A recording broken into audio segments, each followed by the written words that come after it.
Magandang umaga po at live mula dito sa Pag-asa Weather Forecasting Center.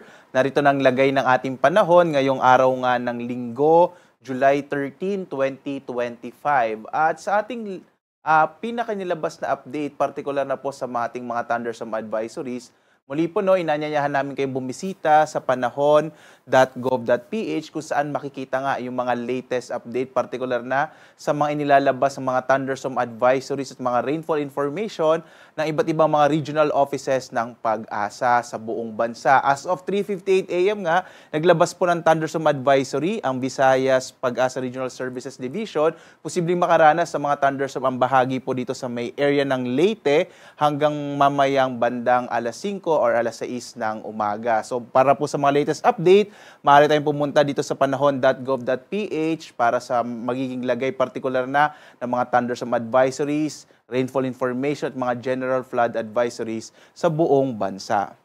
At sa ating latest satellite images naman, makikita po natin patuloy pa rin yung pag-iral ng southwest monsoon o habagat. Ito pa rin yung magdadala ng mga pag-ulat, malaking tsansa ng maulap na kalangitan, partikular na sa kanlurang bahagi ng Central Luzon, yung Bataan, Zambales, ganoon din yung Batangas at Cavite, at ang nalalabing bahagi or malaking bahagi ng Mimaropa. Malaki din yung tsansa ng mga pag-ulan sa bahagi ng Western Visayas, Negros Island Region sa Visayas, at gayon din dito sa may Zamboanga Peninsula at BARM sa may area naman ng Mindanao. Ang nalalabing bahagi ng ating bansa, makikita nyo, lalo na dito sa may Northern Luzon, halos walang masyadong kaulapan, ay inaasahan pa rin natin, generally fair weather po sa nalalabing bahagi ng ating bansa, pero posible pa rin yung mga thunderstorms sa hapon hanggang sa gabi. Makikita din naman natin, meron pong bagyo sa labas ng Philippine Area of Responsibility. Meron na po itong international name na Nari. Isa pong tropical storm itong si Nari at nasa mahigit 2,000 kilometro east-northeast ng extreme northern Luzon. Walang magiging direktang epekto itong bagyong Sinari sa ating bansa at ito nga ay patungo na sa bandang Japan. Posible po itong maglandfall or tumungo sa may area ng Japan bandang araw ng Martes or Miyerkules. Ito pong Nari ay mula sa bansang South Korea, nang ibig sabihin po ay lili, no? At samantala naman dito sa ating bansa, meron pong cloud clusters o kumpol ng kaulapan dito sa may silangan ng Mindanao. Minomonitor po natin yan dahil posible itong maging low pressure area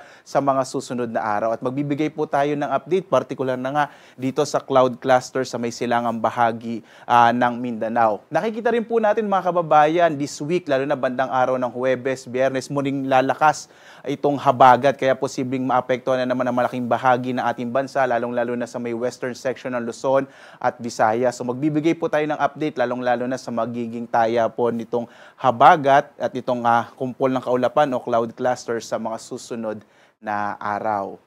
At dito nga sa Luzon, ngayong araw, inaasahan natin malaking tsansa pa rin ng mga pag-ulan at maulap na kalangitan sa bahagi ng Zambales, Bataan, gayon din sa Cavite at Batangas at sa malaking bahagi ng Mimaropa. Asahan naman natin generally fair weather sa nalalabing bahagi ng Luzon, itong Northern Luzon nga, nalalabing bahagi ng Central Luzon, itong Metro Manila, Southern Luzon, kasama dyan yung Calabarzon, nalalabing bahagi ng Calabarzon at Bicol Region. Yung agwat ng temperatura natin sa Lawag, 25 to 32 degrees Celsius, sa Tuguegarao, 25 to 33 degrees Celsius, sa Baguio naman 17 to 23 degrees Celsius, habang sa Kamaynilaan, 25 to 31 degrees Celsius, sa Tagaytay 23 to 29 degrees Celsius, sa Legazpi 27 to 32 degrees Celsius.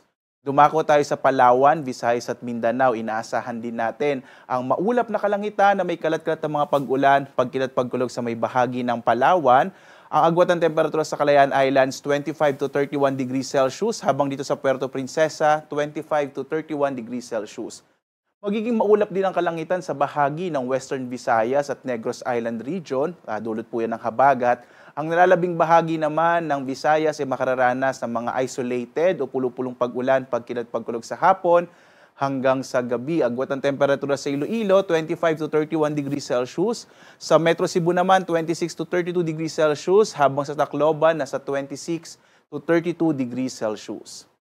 Malaki rin yung tsansa ng mga pag-ulan sa bahagi ng Zamboanga Peninsula at BARM, dulot din ng hanging habagat, habang ang nalalabing bahagi ng Mindanao ay makararanas ng generally fair weather na may mga isolated o pulupulong pag-ulan, pagkilat-pagkulog sa hapon, hanggang sa gabi. Agwat ang temperatura natin sa Zamboanga City, 24 to 32 degrees Celsius. Sa Cagayan de Oro naman, nasa 23 to 32 degrees Celsius, habang 25 to 32 degrees Celsius naman sa bahagi ng Davao.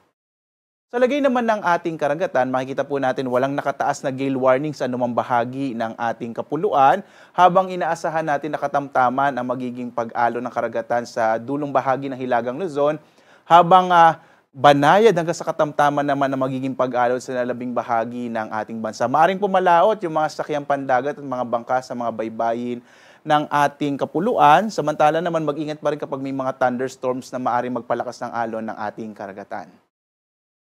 Samantala, ang araw ay sisikat mamayang 5:34 na umaga at lulubog, ganap na 6:30 ng gabi. At muli po, sundan tayo sa ating iba't ibang mga social media platforms, sa X, sa Facebook at sa ating YouTube channel. At para sa mas komprehensibo at mas marami pang update sa lagay ng ating panahon, lalong-lalo na nga po dun sa ating mga thunderstorm advisories at rainfall information, maaari tayong bumisita at pumunta sa ating website pag-asa.doc.gov.ph at sa isa pa nating website panahon.gov.ph para sa latest update sa lagay ng ating panahon. At live po muling nag-uulat mula dito sa Pag-asa Weather Forecasting Center. Ako naman si Obet Badrina. Maghanda po tayo lagi para sa ligtas na Pilipinas. Maraming salamat po. Have a blessed Sunday sa inyong lahat.